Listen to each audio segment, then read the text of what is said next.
Worldwide, only 1/3 of adults understand basic financial concepts. Only 24% of millennials understand basic financial topics. 12% of adults would not be able to pay their monthly bills if they incurred an unexpected expense of $400 or more. Welcome to Money and Investing Talk with Ali Shahraki and Kian. A unique way to learn about finance. Ali has an MBA in business. He's an experienced senior forex, stock, and crypto trader. And you can follow along as he teaches his son about investing, trading, and everything finance. Live from the United Kingdom, Birmingham, this is the greatest money podcast on the planet with your hosts, Ali Shahraki and Kian. Hello everyone and welcome to Money and Investing Talk with Ali Shahraki and Kian.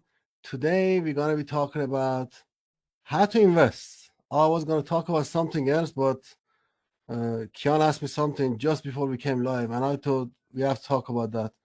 So how to invest, we're going to be talking about that. Kian, how do we invest? How to invest, I think how to invest, is it when, like, for example, you go to work and then you gain the money and then you put it inside the market, and before you just take it out, you have to just wait for it to go up more, depending on how the economy is moving and everything. And then once it's got to a point where it's got enough, then you can take it out instead of just taking it out straight away. Yes, Shane said there is a spider on your screen. Well, Halloween. it's because Halloween, Shane, that's why. Spooky Halloween. Yeah, you have to go to work, you have to make money, and then you have to invest part of your money. We're going to be talking about this in few sessions for the next few weeks, so make sure you join our group so you see the videos we're going to be sharing. But if somebody is telling you anything other than this, they are lying to you. You need to have a job, you need to have income to be able to become an investor. You have to have money coming in from somewhere to become an investor. And then after that, when you invested enough and you have enough return on investment, then you can live on your return on investment, and then you can stop working and you can live at home, do nothing, and then just use your return on investment. And that's how you started investing, isn't it? Because you used to do the driving industry for 15 years. Yeah. You didn't just go into a market with no job or anything. You had some side income. So Absolutely. you use that side income and you invest it, and it's grown to how much it is. Absolutely. Today. So if you don't have no money coming in, the first step for you should be to get a job and start earning money immediately. So you have a job, because and start having saving. If you don't have saving, if you are not saving and you are spending whatever you are earning, you can't become an investor. You gotta save, then you're gonna use the compound effect. So your money is gonna grow in your saving account, and then whatever you are saving, instead of leaving the bank, you gotta invest it. So then the investment is going up, and then you're gonna be earning more money. If you don't have no money, you can't go and borrow money from other people to use and invest. If I would borrow £8,000 2 weeks ago from my mom, for example, and I would have invested in something which today that £8,000 would have been £5.2 million, I would be having more money. But you can't just go and borrow money from other people to be able to invest it. But you can borrow money from the bank to invest it. That's what property, people do. So they go and borrow money from the bank, and then they invest it in the property market, and then they get return on investment on the property market. That's what we call mortgage, isn't it? But also, if you have a professional skill, do not do this if you don't have professional skill. You can borrow from the bank if you think their interest rate is much more lower than what you're going to be earning from whatever you are investing, then fine. For example, I'm earning like 15% return on investment on where I'm putting my money, and there is not that much risk in it to lose the money, because it's just sitting there, and that account is paying 15% per year interest, for example, and then the banks are charging 4%. So that put me 11% a year extra on top, using the bank money to be able to put it inside that account. Now, I'm not giving no financial advice here, and I can't give it live because Facebook even banned us from giving this kind of advice. But that's what I do. If you want to learn more, you can come to our courses, which is about investing and trading, and we talk about all this stuff all the time. So, but this is not financial advice. You need to talk to your financial advisor because your individual circumstances is totally different. But also, something else I was going to talk about today is when you are investing, very important to work at the risk tolerance. What are the risks you can take and you can cope with it? For example, because I had a training, I can wake up in the morning and I see my portfolio is gone half. I know it's going to come up. So mentally, it's not going to have that pressure on me. But if you didn't have that psychology training, You start panicking. yeah, you're going to start panicking. Yes, you're going to have a heart attack, and you're going to start selling whatever you have, and you don't know what to do with it, and that's going to put you in a bad position. That's why it's very important to have a training, learn about the market you want to be investing in, and then go in the market. Because if you don't recognize the market, you shouldn't be going in.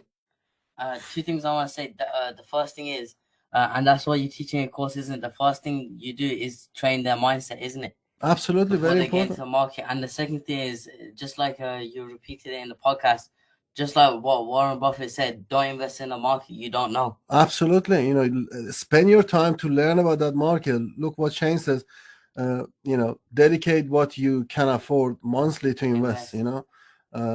Shane has been on our courses, and he's well enough now up, so he's very happy as well. Psychology and mindset is the key to minimize the stress. Otherwise, more money you want to make, more risk you have to take. More risk you are taking, more mental pressure you're gonna have. So a mindset of an investor is totally different mindset to a normal person.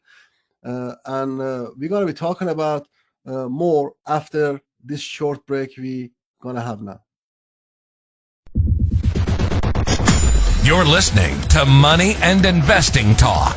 Now, back to your hosts, the dad and son duo. Here's Ali Shahraki and Kian. Yeah, absolutely. So it depends on the risk you want to take. Now, then also, so when you decide about the risk you can tolerate and you can cope with, then you decide which market you want to be investing, and then you can decide which market you want to go in. Yeah, and in investing and all this stuff, one of the markets is most common. Is it property? Because it's got the least risk. Because I know it's long it's not the lowest risk.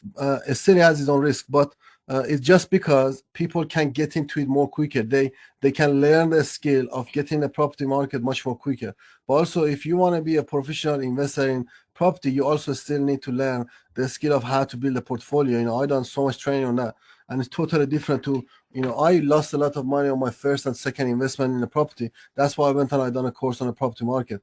And then when I learned about the stock market, I realized I can make more money, but I have to risk more. So I spent my time learning about the stock market, and then I moved my investment into the stock market. But the reason people go to property market is because it's much more easier to get in. But there's a bad thing about the property market. You need a large amount of money, at least £38,000, £40,000, and a good credit to get in there.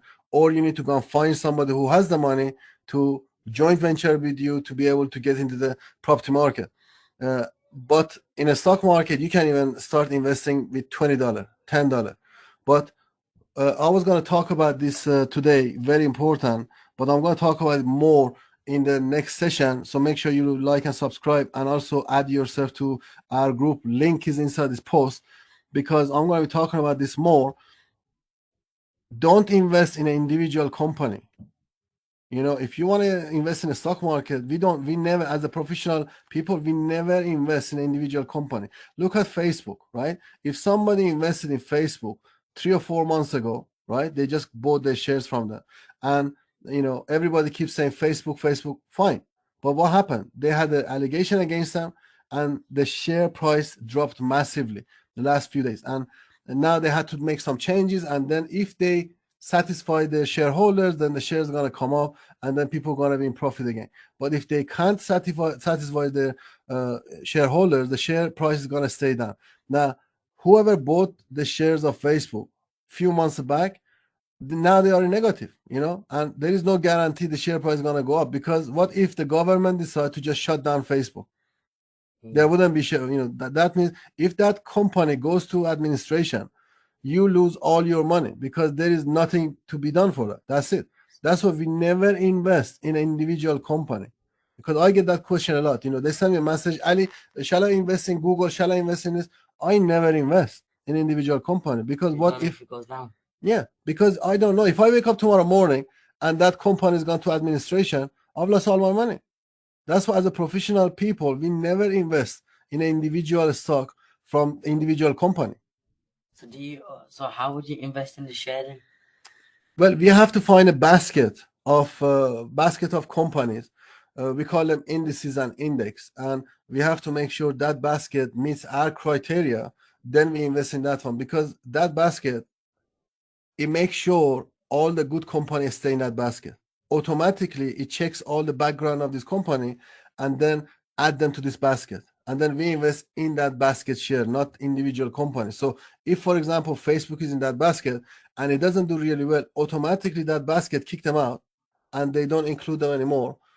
And then they add a better company in it. So that gives us more higher return, and also the market keeps going up. Usually, yes, it goes down and up, but generally in long term it just goes up and is much more higher than property market. Oh, okay. Yeah. So you should never just invest in a single company. I never do it. Professional people, they never invest. Yes, we had some Kevin O'Leary. He's a big investor. He's in Shark Tank, right? But he's taking a lot of risk. 50% of his digital asset is on Facebook. Unbelievable. 50%.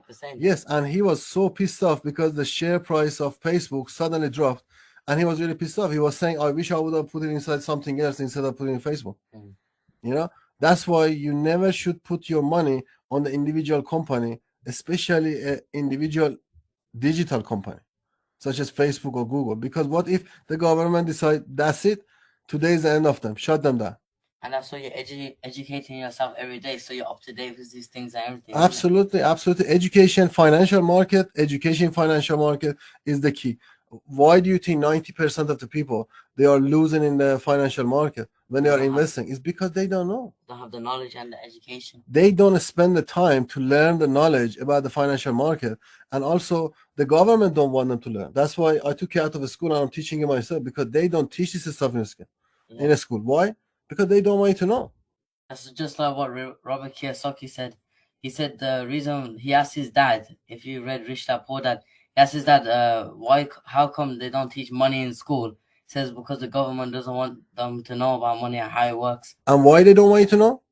Is because if you know, then you won't be working in a factory. You won't be working, as a normal job. And then there wouldn't be no factory for other people, that 1% to buy shares and stuff. So everything has a purpose. Everybody has a purpose. See you in the next section. Make sure you add yourself to our group, Money and Investing Talk group, so you get notified next time when we go live. We're going to be talking about this more and more in depth. Thank you, and see you later.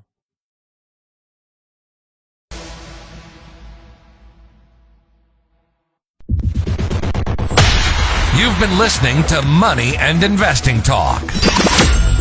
The mighty dad and son duo, Ali Shahraki and Kian, shooting you straight between the ears about money, investing, trading, and wealth creation. We hope you've enjoyed the show. We know we had fun. Make sure to like, rate, and review the show. We'll be back soon. But in the meantime, find Ali on social media at Real Ali Shahraki. Find the show at Money and Investing Talk. And Kian at Kian Shahraki. Remember, financial literacy is just as important in life as the other basics. See you next time.